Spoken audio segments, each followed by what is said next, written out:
What if God called you to an uncomfortable circumstance? How would you feel? Would you run or would you stay in that circumstance? What I've come to find out is that the most growth happens in adversity. God uses our uncomfortable circumstance so that we learn to lean on and fully depend on Him. Now we see in the book of Genesis where Joseph didn't do anything wrong, but he was put into prison and stayed there for years. Can you imagine being in your current situation for years? Yeah.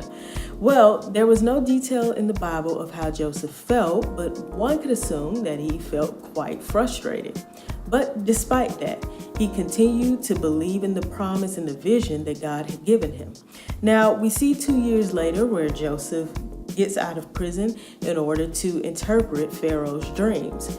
And eventually, he becomes second in command. So his vision comes true, and God just brought His will to pass in his life. So, are you going to trust God and the process? Or are you going to run away if God is telling you to stay?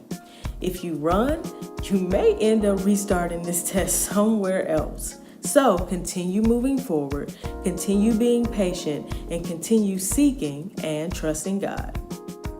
Be sure to like, comment, and subscribe.